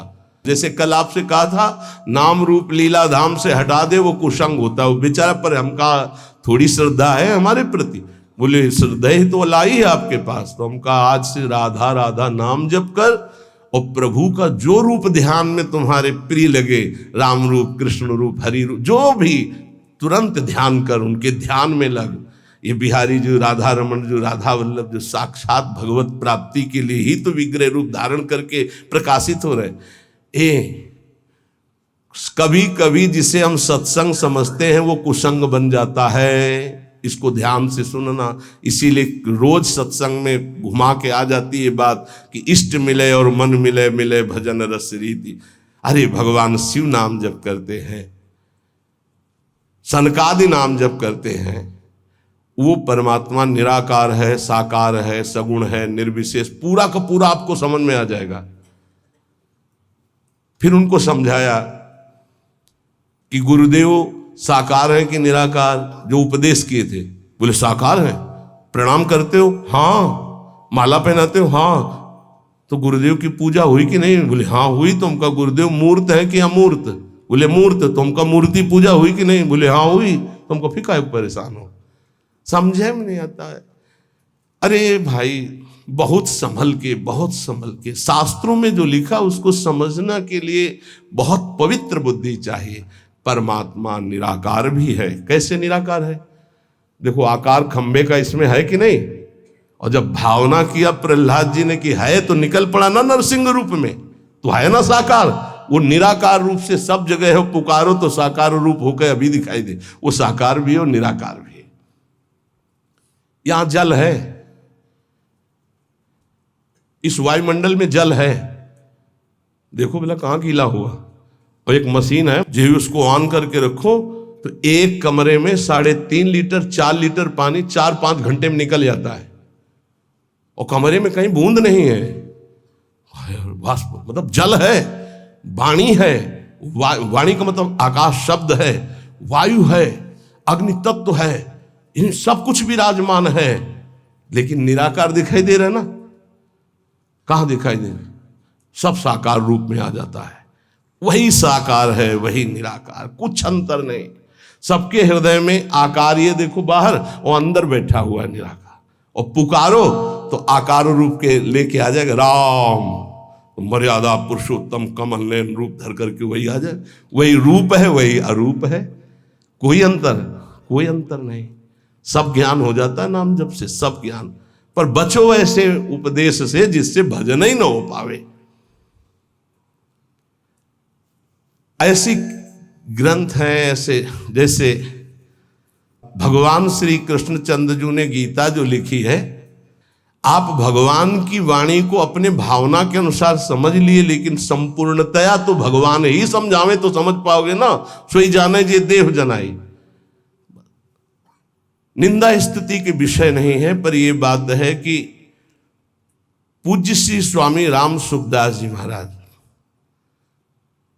इतनी सरल भाषा में गीता जी का स्वरूप प्रकाशित किया कि मुझे लगता है कि अपने जैसे मंद बुद्धि वालों को भी भगवान की दिव्य वाणी समझ में आए। स्वामी जी का अवतार इसी बात के लिए हुआ था, गीता जी के लिए, श्री स्वामी राम सुखदास जी, कि साधारण से साधारण आदमी गीता के गूढ़ शब्द को, राष्ट्र को जान जाए।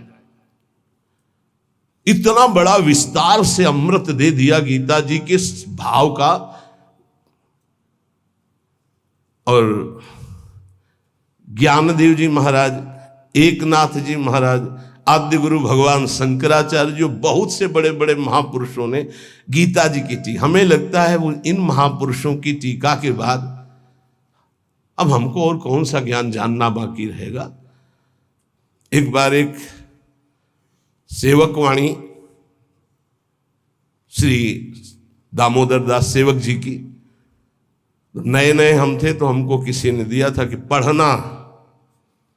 महाराज जी को हमारा ये काम था गुरु जी से जांच करवाए बिना हम किसी, क्योंकि पता है कि जिस विषय के हमें तो हमारे प्रमाण लगे, तो उनका महाराज जी ये वाणी जी प्राप्त हुई, वो किसी और। महाराज जी ने जो देखा ऐसे वाणी ली, किसी की भी लिखी हुई है ऐसे, लो और तुरंत ऐसे फूल में लपेटा, बोले जाओ यमुना जी पधरा के आओ। और फिर ये वाणी आजीवन के लिए वो बस्ता में बंदी, लेकिन ये टीका जो लिखी हुई है ये पास गुरुदेव से, इसीलिए हम जितने भी साधक अपने, हमारे गुरुदेव ने जो पास किया है अर्थ, ये पूज्य श्री आचार्य चरण का, बस कोई भी हो गुरु से जो पास, बस वही। तो ये ध्यान रखना कि महापुरुषों ने जो टीका की है वो ऐसे अर्थ नहीं लिखा है। गुरुजनों की दृष्टि बहुत पैनी होती है, अपने बच्चे को कैसे बचाते हैं। ये उन ग्रंथों का अर्थ नहीं पढ़ना, जिनको ब्रह्म प्राप्त भगवत प्रेम प्राप्त महापुरुष प्रमाणित नहीं करते, उन ग्रंथों को नहीं पढ़ना बहुत ही भटकाव है। आपको सच्ची बता दें, वाणी जी को अपने अनुकूल करके अर्थ किया जाता है। वो महापुरुष जो क्षमता को प्राप्त है, चाहे गीता हो चाहे भागवत हो, हमारा किसी से अपनेपन वाला बात की बात नहीं कह रहा हूं। आज तक पूज्य श्री हनुमान प्रसाद पोद्दार जी महाराज के संपादन के किए हुए वाणी ग्रंथ में एक शब्द पर कभी संशय नहीं हुआ। आज तक पूज्यपाद उड़िया बाबा के उपदेश में कभी एक शब्द पर संशय नहीं हुआ। पूज्य श्री स्वामी राम सुखदास जी महाराज के एक शब्द पर संशय नहीं हुआ। जैसे पूज्य स्वामी जी का एक छोटी सी पत्रिका निकली थी ग्रंथ में, गुरु के बिना मुक्ति। स्वामी जी ने जो कहा उसके अंतर की बात समझ लो। स्वामी जी ने के पास इतनी शिकायतें पहुंची, रोना धोना और बड़ा विचित्र कोटि का उस समय जिनके प्रति शिकायत हुई थी,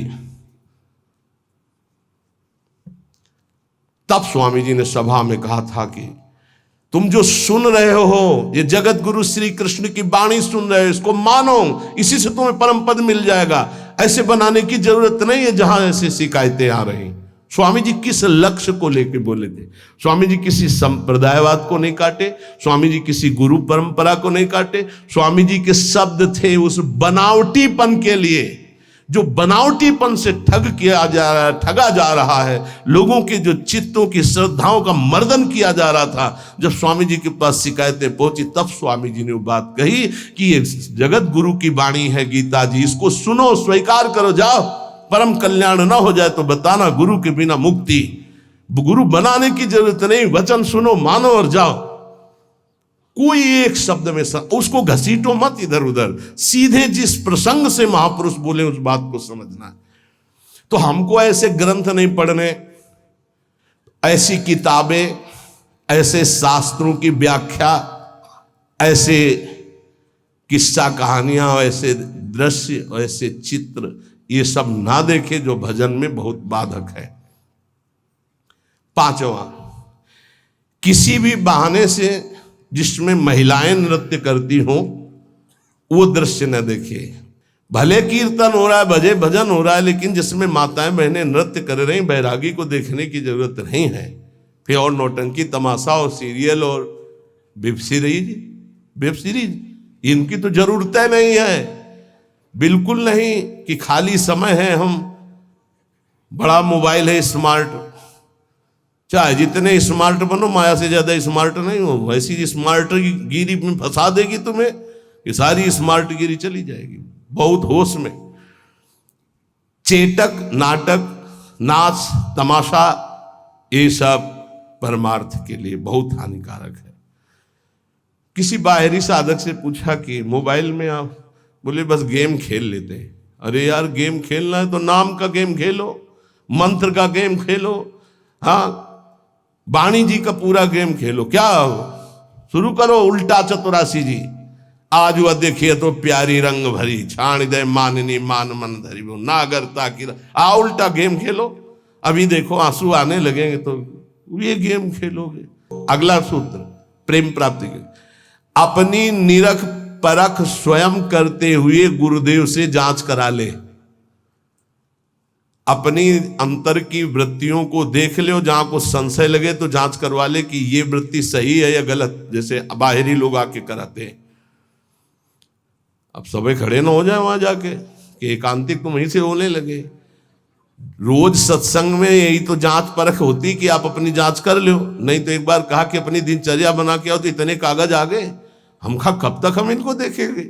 दिनचर्या जांच, इंद्रियों का जब विषयों के प्रति आक्रमण होता है, एक वेग होता है, एक आकर्षण होता है, एक ऐसा जिसे तुम रोक नहीं सकते, उस समय तुम्हें जरूर संत संग में हो जाना चाहिए। उस समय बुद्धि काम नहीं करेगी।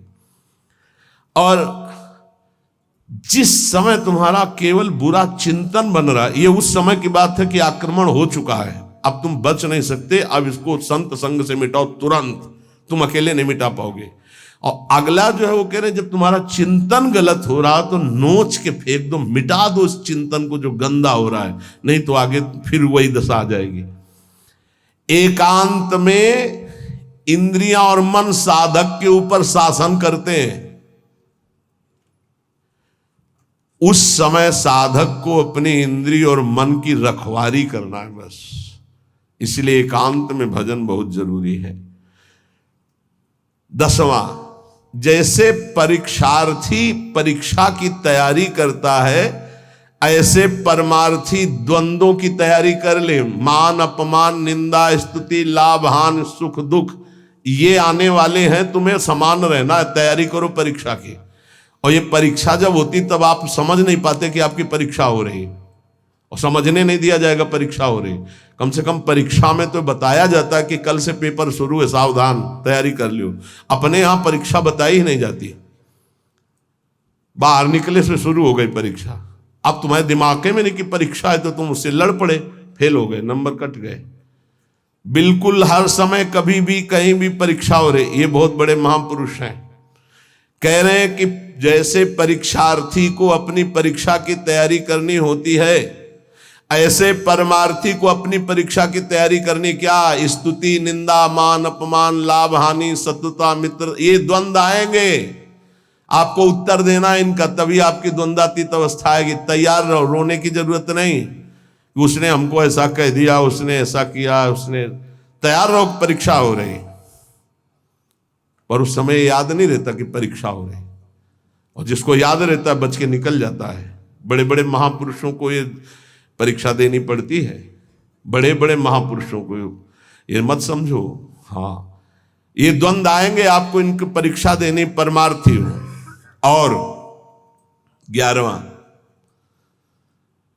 इतना भजन कर लो कि तुम्हारे हृदय में मौत का डर खत्म हो जाए, मृत्यु का डर खत्म हो जाए। 2 प्रकार का डर होता है, एक विचार डर होता है और एक होता है सहज डर। सहज डर सबको होता है। सहज डर जैसे अपने लोग सत्संग में एकदम कोई चीख दे, एकदम ऐसे हो, इसे सहज डर कहते हैं। ये बड़े बड़े ज्ञानियों को, जीवन मुक्तों को भी होता है, पक्का होता है। जैसे अभी कोई कीक एकदम निकले तो एकदम ऐसे हो जाएंगे, अरे सुरक्षित हो, कोई ऐसा नहीं। पर ये सहज डर है। और एक होता है विचार डर। भक्तों में, ज्ञानी महापुरुषों में विचार डर नहीं होता। यही बात जो यहां लिखी है, एक बार स्वामी मग्नानंद सरस्वती जी सेनपुर में बट वृक्ष के नीचे कर रहे थे, तो एक विरक्त महात्मा आए थे, ज्ञानी। तो उनका, स्वामी जी सहज डर कैसे हो सकता है? जब सहज स्वरूप में रहता है ज्ञानी, देह भाव में रहता है, नहीं तो सहज डर कैसे हो सकता है? हम आपकी बात नहीं मानते। विचार डर तो होता ही नहीं, लेकिन सहज डर भी नहीं होता। कोई संसारी आदमी वो देह भाव से ऊपर उठे, महात्मा को चौकी लगाओ, वो बड़े सिद्ध पुरुष थे, बड़े, देखो जो भगवत प्राप्त होते बड़े मस्त रहते हैं, बड़े मौजियल, उनको किसी की परवाह नहीं होती।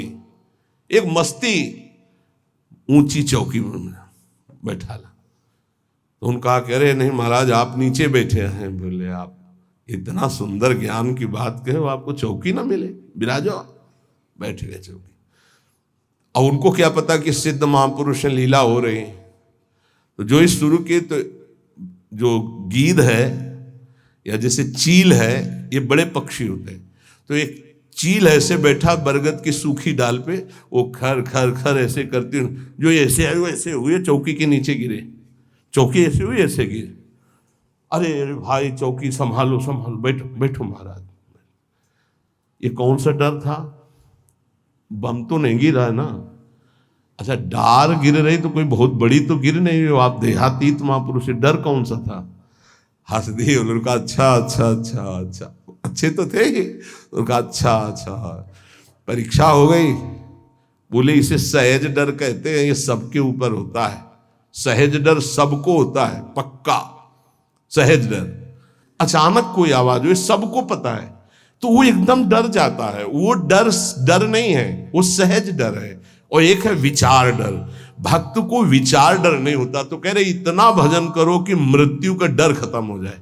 खत्म हो गया मृत्यु का डर, मरने से जो डरने का भय है वो खत्म हो जाए, तब जानो कि अब हमारा थोड़ा भजन रंग लाया है। सबसे पहले मृत्यु का भय खत्म हो। देख लो, परख लगाओ। मृत्यु का डर कैसे? अगर आज शाम तक डॉक्टर कहे कैंसर हो गया तो कैसा लगेगा? मृत्यु पर अगर विजय प्राप्त करनी है तो मृत्यु को याद रखना पड़ेगा। ये बात ध्यान रखो। जिसने मृत्यु को याद किया वो भगवान से चित्त जोड़ा, और जिसने भगवान से चित्त जोड़ा वो मृत्यु पर विजय प्राप्त कर लिया। मृत्यु ऐसी लग रही है, अब उसका उदाहरण तो कुछ है नहीं, पर ऐसे बता रहे जैसे ब्याह की तैयारी होती तो कैसा होता है। हर दोस्त से हाथ मिलाता है, हंसता हुआ, मैं मत फूला घूम रहा है। क्यों? क्योंकि उसका ब्याह होगा। लौकिक उदाहरण परमार्थ में फिट ही नहीं होता, पर वो कुछ फूलन जिसे कहते हैं, उत्साह जिसे कहते हैं, वो ऐसा कुछ समझो जैसे माँ के इकलौते बेटे का ब्याह तय हो गया और बारात की व्यवस्था बिल्कुल फिट तैयारी हो रही। उससे देखो नई साड़ी पहने मार फूली फूली जो घूमती है, नहीं घूमती? इससे असंख्य गुना सुख उस उपासक को होता है जिसको मृत्यु का डर खत्म हो जाता है भजन से। ये ऐसा कि जैसे कि कब वो दिन आएगा जब श्रृंगार करके हम अपनी प्रियाजू के पास होंगे और इस शरीर का व्यवहार खत्म प्रियाजू के पास। धन्य है वो घड़ी जिस दिन प्रियाजू की प्रगट समीपता सेवा की और प्रगट व्यवहार खत्म। इसका ऐसा आनंद होता है जैसे उस माँ को अपने बेटे के ब्याह में, उस बेटे को अपनी पत्नी के मिलन की चाह में जो सुख की एक फूलन होती है वो तो एक प्राकृतिक है। इससे अनंत गुना फूलन उपासक के हृदय में होती इष्ट से मिलने की, मिले हुए भी अनमिल। अब वो जो मिलन होगा वो निरंतर का होगा। इसलिए कितना आनंद। थोड़ी देर सोचो, अभी अभी बात आ जाए कि चलो भाई निकुंज चलो, कौन कौन तैयार होगा? अभी चलने के लिए तत्काल में तैयार वो है जिन्होंने सर्वस्व त्याग करके एकांत में रोया है प्रियाजू के लिए। वो कह देंगे अभी ले चलो इसी क्षण, क्योंकि उनके सिवा मेरा कोई है नहीं और मैं उन्हीं के लिए तड़प रहा हूं या तड़प रही हूं। ये है मृत्यु के डर पर विजय प्राप्त करना।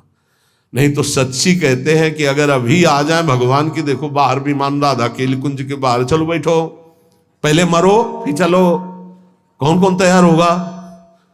तो बहुत कम तैयार होंगे। असलियत में मृत्यु का डर खत्म हो जाए। देखो हाथ जिसने उठाया हिम्मत से उठाया है और देख लेला। अगर अब डरे तो कच्चे रहोगे, नहीं सच्चे हैं श्री जी के लिए। मुझे श्री जी चाहिए, ये शरीर तो छूटना ही आज नहीं तो कल छूटेगा प्यारे, श्री जी के लिए पक्का। और जिसने हाथ उठाया है बस हिम्मत रखना, चलोगे साथ ही। देखो, एक प्रेमानंद ऐसे यहां सोफा में बैठा है और एक प्रेमानंद तुम्हारे दिमाग में बैठा है। देख लो, तुम्हारे दिमाग वाला प्रेमानंद तभी मुक्त होगा जब तुमको मुक्त कर देगा। ये बात पकड़ लेना। एक प्रेमानंद ये बैठा है जो तुमको सोफा में दिखाई दे रहा है, और एक प्रेमानंद तुम्हारे हृदय में, तुम्हारे दिमाग में बैठा है, जिसकी बात पर आप चल रहे हो। वो तभी मुक्त होगा जब तुमको मुक्त कर देगा। ये बात ध्यान रखना। सच्चा गुरु कभी अपने को मुक्त नहीं होने देगा जब तक तुम्हें मुक्त नहीं होने देगा। गुरु बंदी बन जाता है शिष्य के हृदय में, जब शिष्य को भगवत प्राप्ति करा देता है तब वो मुक्त होता है। ये गुरु बनना कोई खिलवाड़ नहीं है, गुरु प्रताप से गुरु का।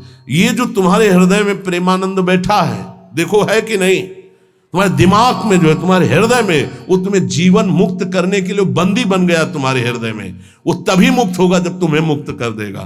तो जितनी जल्दी तुम मुक्त होगे उतनी जल्दी वो मुक्त होगा। वो गुरु मोक्ष स्वीकार नहीं करता, पहले शिष्य का। कौन सा गुरु, ध्यान रखना, जो तुम्हारे हृदय में बैठा हुआ। ये हम जानते हो किसकी बात कर रहे हैं? श्री ज्ञानदेव जी की, श्री एकनाथ जी की।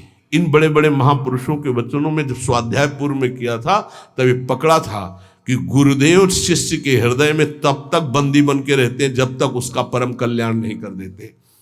तो मृत्यु का डर खत्म हो जाए तो जान लो कि अब हम निकुंज में इतना भी डर नहीं है, इतना कि अब शरीर छूटेगा। शरीर का डर नहीं, डर एक है हमारे अंदर, वो हमने फिर बताया था कि कभी कोई ऐसी बात ना हो कि धाम से बाहर हो जाऊं या प्यारी जू को भूल जाऊं। बस यही एक डर है और कोई डर नहीं है। और इसी डर के लिए आचार्य और गुरु से भीख मांगते रहते, याचना करते रहते। हम सब जिस समय संध्या आरती होती तो एक दोबारे कहते, बिसरी हो ना बिसारी हो, यही दान मुहि देहु। श्री हरिवंश के लाडिले, मोहि अपनी करिले। कभी मैं आपको भूलूं नहीं, और आप भी कभी कभी याद कर लें कि मेरी दासी है, मेरा निज जन है। बस यही अपने लोग संध्या आरती में रोज प्रार्थना करते हैं, बिसरी हो ना बिसारी हो, यही दान दे। पहला, निरंतर नाम जप, प्रभु से प्रार्थना करना कि किसी के प्रति हमारा दोष दर्शन न हो। दूसरा, अपने गुरु प्रदत्त नित्य दिनचर्या को यथावत करना, आलस्य प्रमाद न करना। तीसरा, कुसंग से दूर रहना। चौथा, बुरी किताबें, किस्सा, कहानियां या ऐसी टीकाएं न पढ़ना जो हमारे अंदर भ्रम पैदा कर दें। पांचवा, नाच तमाशा, चेटक, नाटक, चित्र और ऐसे दृश्य, ऐसे सीरीज आज ना देखे जिससे हमारा मन विषयों में चला जाए। छठवां, अपनी निरख परख करके गुरुदेव से अपनी जांच कराते रहना। सातवां, इंद्रियों को जब देखे कि ये बुरे आक्रमण में बिल्कुल अब फंसा ही देंगी तो तत्काल किसी संत का आश्रय ले, तुरंत, क्योंकि उस समय तुम्हारा विचार तुम पर हावी है। अब कोई महापुरुष ही तुम्हें बचा सकता। उस समय जैसे आप संत के संग में नहीं हो तो आप सत्संग शुरू कर दो और बड़े ध्यान से सुनने लगो तो शायद आपकी बुद्धि बच जाए। नहीं, कोई सत्संगी हो तो उसके समीप चले जाओ और उससे वार्ता करने लगो। आपका मन बंटना चाहिए, उस समय एकांत नहीं होना चाहिए। आठवां, जब बुरा चिंतन उठे, इसमें जो शब्द है उसे नोच कर निकाल के फेंक दो, उसका अस्तित्व मत रखो। नवा, एकांत में विशेष मन और इंद्रियां हावी होती हैं, इसलिए साधक को एकांत में बहुत सावधानी पूर्वक भगवत चिंतन करना चाहिए। दसवां, जैसे विद्यार्थी की परीक्षा की तैयारी होती है ऐसे परमार्थी को अपने हर समय ध्यान रखना कि तुम्हारी कभी भी परीक्षा हो सकती है और हमको उत्तीर्ण होना। जब उत्तीर्ण होगे तो भक्ति की भूमिकाएं या ज्ञान की भूमिकाएं जागृत होने लगेंगी। 11वां, मौत का डर खत्म हो जाना चाहिए। भजन के प्रताप से मृत्यु का डर खत्म हो जाना चाहिए। शेष चर्चा आगे। श्री राधा वल्लभ लाल की।